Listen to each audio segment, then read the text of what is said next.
A neighbor who was out on their front porch called out hello and asked if the little boy was excited to be starting school. Lois knew this woman. She had a son the same age as Michael, but the best answer she could muster to this neighbor was just a nod and a smile, and then immediately Lois looked down and began fiddling with her necklace, which was something she did whenever she felt anxious. Truthfully, Michael was very excited about school, but his mother was just a little bit nervous to let him go. Michael was an active kid, but he was kind of fragile. He had asthma and a history of pneumonia and painful urinary tract infections, and these infections really made Lois feel helpless because she actually could not give Michael any medicine. Aspirin upset his stomach, and he broke out in a rash whenever he took it. Now, Michael was starting school, and Lois worried about all the new viruses and germs he'd be exposed to. Lois's neighbor continued to talk from her porch, and Lois tried to focus on what she was saying, something about the kids playing baseball that weekend, but her anxiety made it really hard to concentrate. And so Lois's mind wandered, and so did her eyes. And as she looked around, she saw kids running up the front steps of the school, and she noticed a man standing nearby the school with a few of the teachers, writing something down on a notepad and asking questions. Lois pointed at this man and actually asked the neighbor on the porch if they knew who this guy was. The neighbor glanced over and told Lois that that guy was a reporter for the local newspaper, which was called the Niagara Gazette. The neighbor guessed that the journalist was there to cover the first day of school. Lois nodded, but then also made a mental note to make sure she totally avoided him. He seemed perfectly friendly, but the thought of talking to a reporter made her extremely nervous. Lois waved goodbye to the neighbor and then watched as her son ran ahead to join the other children. Lois felt a mix of excitement and apprehension. Grabbing her necklace tight, she told herself everything would be fine, and then she turned and headed home. A few weeks later, Lois was at home with her sewing machine on the kitchen table, and Michael was at school. Lois was stitching some new drapes for the kitchen window when the phone rang. Lois rolled her eyes, annoyed at having to stop when she was right in the middle of a seam, but she got up and went over and answered the phone. It was the school nurse calling, saying that Michael was lying on her bed in her office. During recess, Michael had become glassy-eyed and unresponsive for just a few seconds, and he seemed to be fine now, but the nurse suspected he likely had a small seizure. Lois's breathing immediately quickened as she asked the nurse to please repeat that. The nurse reassured Lois that while it was scary that he had a seizure, the seizure was short and Michael was totally back to his normal self now. Still, the nurse suggested that Lois come and get her son and take him to his pediatrician as soon as possible. Lois could feel her heart racing as she slammed the phone on the receiver and then fumbled with her shoes as she raced out her front door.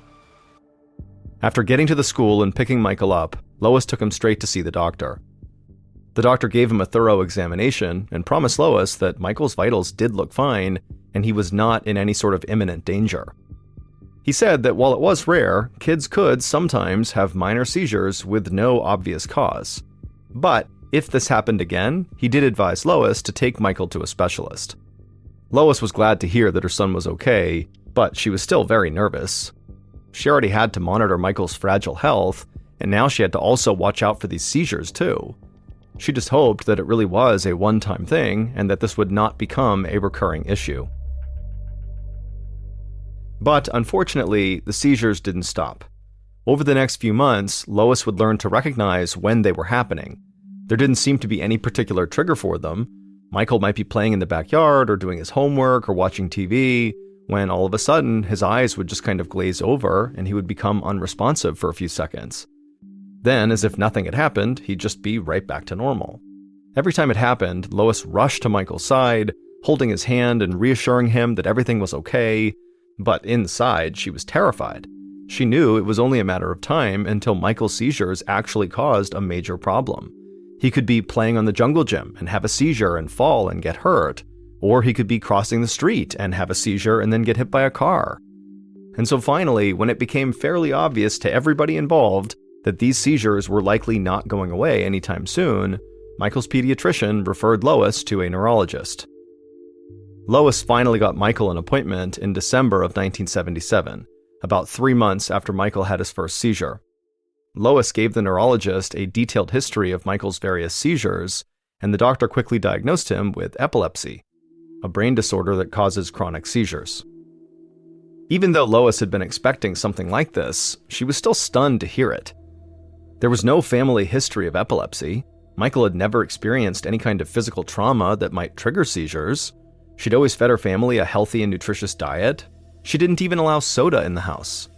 And so finally, Lois asked the neurologist, what could I have done differently that could have protected my son from this? But the doctor assured Lois that Michael's diagnosis was not her fault. He said epilepsy can have many causes, ranging from a past brain infection to a genetic abnormality. But while this was somewhat reassuring, it didn't really actually clarify for Lois why her son developed epilepsy. To her, it just didn't add up. After the appointment, Lois drove to the pharmacy and picked up the anti-seizure medication the specialist had prescribed. As she did, she still couldn't believe this was actually happening. 2 months later, in February of 1978, Michael and Lois were back inside of a doctor's office. This time, it was Michael's pediatrician. Lois tried to entertain Michael by playing the game I Spy with him, but Michael just sat on the exam table looking pale and very tired. In fact, Lois had never seen Michael so tired and run down before. When the pediatrician finally came into the room, he examined Michael and told Lois that she was right to be concerned. Anti-seizure medication could lower a child's energy levels, but Michael shouldn't be this out of it. The doctor ordered a full battery of blood tests, then sent Lois and Michael home, promising to call them with the results as soon as they came in. And a few hours later, the pediatrician would call Lois, and as soon as she picked up, he would say that unfortunately he had bad news. He told Lois that Michael's white blood cell count had dropped significantly, so much so that the pediatrician hadn't even known what to do and had to go to a colleague to ask for their advice. And so from what he learned, he told Lois that Michael's medication could be what's causing this drop, but he also said that they needed to prepare for another darker possibility.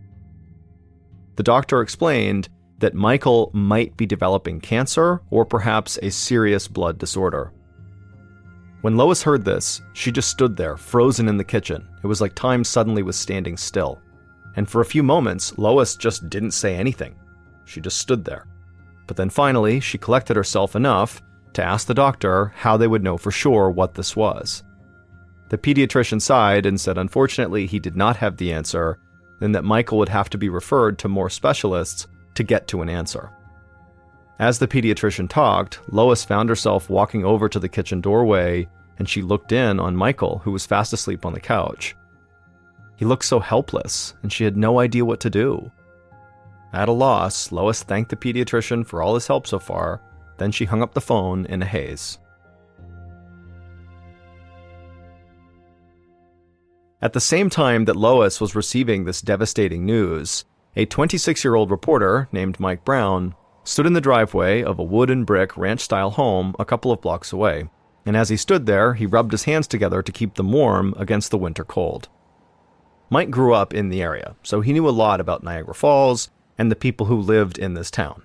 And as a rookie reporter with the Niagara Gazette, he was more than willing to go door to door, asking his neighbors for leads on the stories he was investigating. He liked proving himself. Today, Mike was investigating reports of water backing up into people's backyards, even when it wasn't raining. One of Mike's sources said the city had done a lousy job at maintaining sewer pipes, and so they were starting to get clogged. This sort of negligence really got under Mike's skin. Mike strode up the driveway of the ranch home and knocked on the door, and then waited until a petite woman answered the door. Mike introduced himself and explained that he was hoping she could help him. As soon as Mike brought up what he was investigating, reports of water backups, the woman just shook her head in disgust and then invited Mike to follow her into her backyard. Mike followed, thrilled to finally get a lead on this story. He'd been knocking on doors all morning without any luck. It was midwinter, so Mike did not expect to see standing water anywhere because there was too much snow on the ground. But this woman's yard looked like a frozen-over mud pit. The woman told Mike that this was totally typical, that for years her yard had been coated in muck, and in the winter it turned to ice. Mike couldn't imagine how upset he'd be if his own backyard was this bad. Then the woman pointed over to a large circular hole right in the middle of the yard. She explained that they used to have an above-ground swimming pool that was located right there. But a few summers ago, there had been so much standing water coming into the yard that the pool actually began to float. So she and her husband decided to replace the above-ground pool with a cement one. But when they dug the hole for it, the hole had filled up with rancid-smelling yellow, blue, and purple liquids. And so at that point, they decided to just stop with the pool, and they did not end up building one. Mike asked the woman if he could take a few pictures, and she said that was fine, and so he pulled out a small camera and snapped a few photos of the yard, just so he'd remember it later on when he was back in the office. Then he thanked the woman for showing him the yard and said he would be in touch. After that, Mike grabbed a quick sandwich from the nearby gas station and then wolfed it down in his car while he looked over his notes. He had originally thought he'd be researching a story about bad drainage, but as he looked at his notes, he was beginning to think that maybe the problem here was bigger than that. He was certain that the strange, stinking liquid the woman talked about could not be normal flooding, but he would need to talk to more people to figure out what was actually going on. Half an hour later, Mike was back to knocking on doors around 99th Street. After trying a few houses, he finally connected with a middle-aged couple who, after hearing what Mike was researching, said they'd be happy to talk to him. The moment Mike entered their house, he could smell mold, but it wasn't the normal smell of mildew. There was something stale and sort of plasticky about it. A little alarm bell began ringing in the back of Mike's head. Something was really wrong here. The husband, who was tall and had a beer belly, said he wanted to bring Mike down into the basement. But as soon as the husband opened up the door that led to the basement steps, the smell coming out of the basement was this horrible, rancid, wet smell that burned Mike's nose. Mike wondered if maybe this was the same smell that the petite woman he had spoken to at the other house smelled at the bottom of that hole in her yard. The husband and Mike began descending the stairs, but about halfway down, the husband stopped and just told Mike to look around. And so Mike would look around the basement, and right away he saw all this thick black sludge seeping in through the walls of the basement and kind of collecting in the corners on the floor. Mike asked the husband how long their basement had been like this, and the man said, they'd been trying to dry the basement out for about 20 years now. The husband said they had tried everything they could to clear out the sludge, but nothing had worked. The husband also said he called the city countless times to try to get them to help him, but he said nobody from the city ever called him back. This really upset Mike. This couple's living in a house full of this terrible smell and sludge for years and years, and the city had just ignored them. It was becoming clear to Mike that this neighborhood around 99th Street had a problem, and this story was definitely going to be a lot bigger than just a drainage issue. After thanking the couple for their time, Mike headed back outside, looking forward to take a deep breath of fresh air. But when he stepped out onto the stoop, the smell of mold he had smelled inside the house was now replaced with a different, sour smell. He scrunched his nose up and pulled his shirt collar up to his eyes and covered his mouth with his hand. As he approached the 99th Street Elementary School playground, he could taste the sour, chemical-like smell in his mouth. It made his throat sting, which made it hard to breathe, and by the time he reached the playground, Mike was actually wheezing from this sour smell. And that's when he looked out over the school playground and saw several pools of what looked like oil on the ground. Yet school was in session. He could see lights on in all the classrooms as though nothing was wrong. At this point, Mike was furious. It seemed obvious to him that something dangerous was going on here, and the city was clearly ignoring it. Mike turned on his heels and rushed back towards his car, anxious to get back to his office and start writing about what he was finding. A few weeks later, in April of 1978, Lois Gibbs, whose son Michael was epileptic and still very sick, anxiously stood in the school superintendent's office. She was clutching a few of Mike Brown's newspaper articles that had just come out that week in the Niagara Gazette. The articles explained that there were all these horrible smelling liquids that were collecting all around the neighborhood right around the elementary school, and so Lois was worried these liquids were what was making her son sick. Despite her natural shyness, Lois had actually called a meeting to talk over the situation with the superintendent. Lois slid the articles to the superintendent across his shiny oak desk, and she told him about her son's health issues. Even though Michael's health had stabilized and the doctors concluded he did not have cancer, he still wasn't getting better. And so after reading Mike Brown's articles, Lois had become convinced that these black sludge pools at the school must have something to do with her son's illness. Lois told the superintendent that she did not feel safe having Michael on school grounds until these black pools could be investigated by specialists. With tears welling in her eyes, she said that she was worried Michael was going to die. She wanted him transferred out of the school immediately. Across from her, the superintendent kind of dramatically leaned back in his oversized leather chair, and then a look of forced empathy came across his face.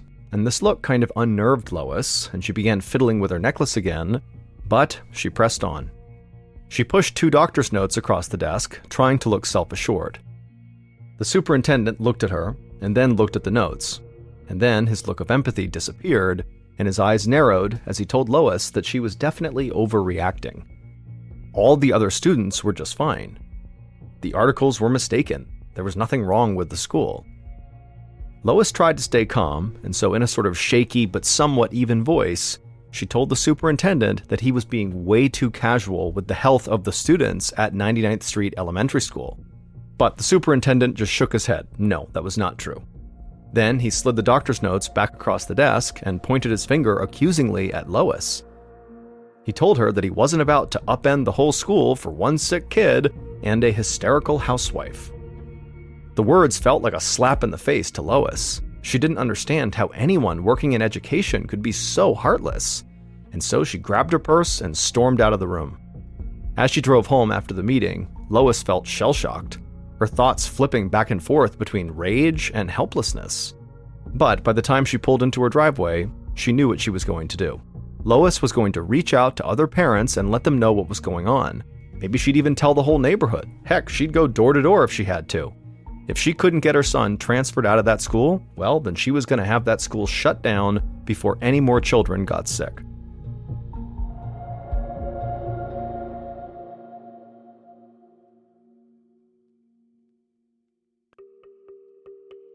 The next morning, Lois felt butterflies in her stomach as she walked down her driveway. In her hands was a pencil and a petition demanding that the school be shut down. Lois walked all the way to the end of the street, figuring she could work her way back up the street towards home in time for lunch. Lois couldn't keep herself from shaking as she forced herself up onto a neighbor's stoop and knocked on their door. She almost hoped that nobody would answer, but she needed her neighbors to be home, and she needed them to listen. Lois could hear footsteps inside the house, and soon a kind-looking woman about her own age answered the door. Lois smiled and then very anxiously launched into this shaky explanation of what she was doing here, telling the woman about her son and the pools of black liquid on the schoolyard. As Lois spoke, the woman stayed quiet. To Lois, it seemed like this woman might be annoyed with her, and so this made Lois even more nervous, and she began to speak even faster, and then when she was done, the woman just stayed quiet. Lois was convinced this woman would call her crazy and slam the door in her face. But then the woman told Lois that she also had a kid at 99th Street Elementary, a little girl who was diagnosed with arthritis at a very young age. The woman and her husband couldn't understand how their daughter could have arthritis as a little kid, and they'd spent countless hours talking over different possibilities. But now, the woman told Lois she wondered if maybe their children's medical cases could be related. Lois felt a combination of pride and sadness as the woman took the clipboard and signed the petition. After that, Lois thanked the woman profusely and let this small glimmer of success boost her confidence as she headed to the next house. A few houses down, another woman came to the door. This time it was someone who was a bit older than Lois, and this woman would tell Lois that her own daughter, who was in her 20s, had recently had a miscarriage, and the daughter's seemingly healthy young husband had had a fatal heart attack soon after the miscarriage. And so the older woman did not need much convincing to also sign Lois's petition. By the time Lois was just halfway down the street, her petition was completely full of signatures. And so Lois was more convinced than ever that there was something wrong with this neighborhood, and it needed to be stopped. A few months after Lois got her petition signed by basically everybody in the neighborhood, reporter Mike Brown waited behind one of the trees just outside of City Hall. He'd done this every morning since early April, and now it was almost summer. As Mike sipped his morning coffee and enjoyed the warmth of the morning sun on his face, He noticed the mayor walking from the parking lot to the front steps of City Hall, and so Mike headed over to cut him off. Like he'd done on many mornings before this, Mike started pelting the mayor with questions about the sludge puddles around 99th Elementary School and the oozing basements and flooded backyards that he documented that spring. And as always, the mayor told Mike that all those issues were just a nuisance and not serious health problems, and then the mayor ducked inside his office at City Hall where Mike could no longer follow him. Mike had expected the morning to go this way. He just wanted to annoy the mayor and keep the issue in front of him. Maybe if he badgered the mayor enough, the man would slip up, or maybe finally agree to actually talk about these issues. After ambushing the mayor, Mike walked across the street from City Hall to a diner. He walked in through the front door and took a seat at the bar, breathing in the smell of fresh pancakes. A waitress was working the register. She asked Mike if he'd like the usual, and Mike said yes. The waitress brought him a fresh cup of coffee. Then, as usual, she moved the phone from behind the counter to within reach of Mike. Mike thanked her, then used the phone to dial the Niagara County Health Department. At this point, he knew the number by heart. A familiar voice picked up on the other line. Mike didn't know the receptionist by name, but after months of calling and calling, he certainly recognized her voice, and she knew it was Mike immediately. She wished him good luck and then transferred him to her boss before he even had to ask. And as usual, her boss, the health department official who answered the phone, told Mike that the smell and the collecting pools of black liquid were not a health concern. To Mike, it just seemed like the mayor and the health department were in cahoots. Mike hung up and dialed another number. This time it was for the Hooker Chemical Company, which was an industrial company that used to own the land that was adjacent to 99th Street. Mike had already approached Hooker Chemical through more formal channels, and company officials always told him that the black ooze flooding yards all over the neighborhood was not their responsibility. And other than that, they just refused to comment. So now Mike just called them every morning to remind them that he was not going away, and neither was this problem. By the time the receptionist at Hooker Chemical hung up on Mike, a plate of eggs and toast had arrived.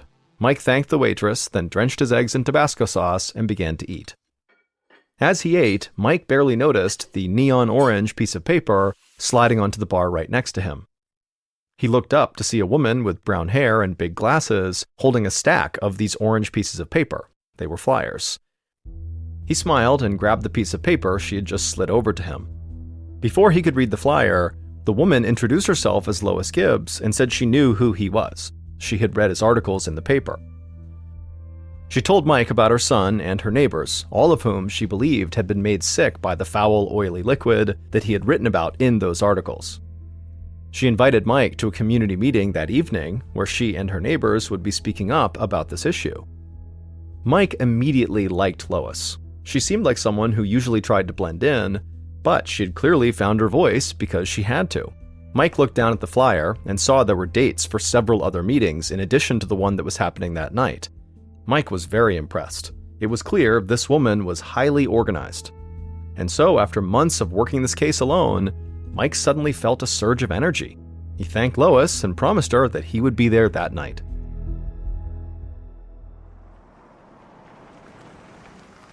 That night, Mike pulled up outside of a church that was in the next town over from Niagara Falls.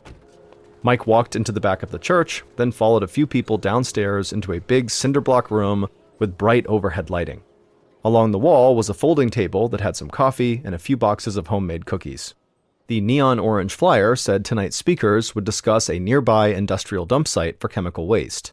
Mike was eager to better understand how these big industrial plants were disposing of their waste in general. Mike took a seat in a folding chair against the wall and then just kind of kept a low profile. He just wanted to listen tonight. First, a middle-aged, barrel-chested man stood up and thanked everyone for coming in. Then he made a few announcements before ceding the floor to a young woman. Mike guessed this woman was about 20 years old. She had a determined look on her face as she began telling the crowd about this chemical smell that had been lingering in the air around town.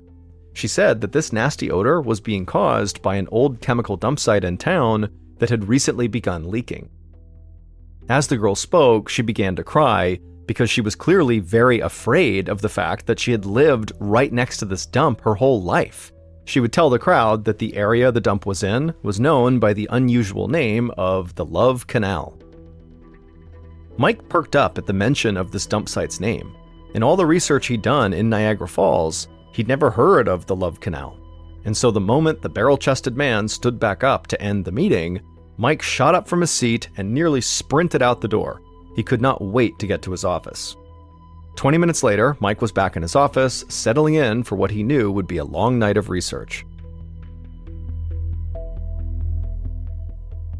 It only took a few days for Mike, running on almost no sleep, to uncover a horrifying history. A history that almost no one living in Niagara Falls suspected. Everyone knew that it was a factory town with its share of pollution problems, but what Mike had discovered was far worse than that. He learned that back in the 19th century, a New York businessman named William Love built a canal in the area that was meant to be full of water and produce cheap electric power for a city he wanted to build. But he never finished the project, and the canal just sat unused for 50 years like a big ditch. But in 1942, the Hooker Chemical Company bought the old canal to use as a dump site for their chemical waste. Then Mike was stunned to learn that the US military also began dumping chemicals in the canal. In just 10 years, almost 22,000 tons of chemical waste was dumped into the Love Canal. And after that, the Hooker Chemical Company abandoned the dump in 1953 and sold the land to the Niagara Falls Board of Education for just $1. But in order for them to buy it at just $1, there was a single condition: that Hooker Chemical Company could never be blamed for a lawsuit, injury, or death resulting from the toxic materials they buried in the canal. Mike could not believe the extent of this cover-up. Clearly, Love Canal is what had made Michael Gibbs, Lois's son, and so many other kids and people in this area so unwell. The elementary school and over 100 houses were built directly on top of thousands of pounds of toxic chemical waste. But Mike couldn't help but smile when he thought about the bombshell that was about to land on the front steps of City Hall as soon as his story about this cover-up was published. He thought of his new friend Lois and the other parents who'd been fighting to get 99th Street Elementary shut down, and for the first time in nearly a year, he felt like they really had a shot at making that happen. After Mike's expose on the Love Canal came out, Lois Gibbs led the entire Love Canal community in banding together and taking their fight to the health department. On August 2, 1978, the Department of Health officially recommended that the 99th Street Elementary School be shut down. More than 2 years later, on October 1, 1980, President Jimmy Carter signed a bill to permanently relocate all of the Love Canal residents to safe neighborhoods. Even still, many of them suffered from lifelong health issues. Eventually, more than $20 million in damages was awarded to the 1,300 residents affected by the Love Canal, which included Lois Gibbs' family. As for Lois's son, Michael, his illness would actually just disappear within just 3 days of leaving the 99th Street neighborhood. And Lois would go on to become one of the most prominent environmental activists in the United States, and in 2003, after 25 years of environmental advocacy, she was nominated for a Nobel Peace Prize. But even with Lois's amazing efforts to clean up the toxic waste, it had a devastating effect on the community. In total, between 1979 and 1996, it's believed that 725 people died due to exposure to toxic waste from Love Canal, though their death certificates listed other causes such as heart attacks and cancer. But thanks to advocates like Lois Gibbs and Mike Brown, the Hooker Chemical Corporation was forced to spend almost $400 million cleaning up their enormous mess.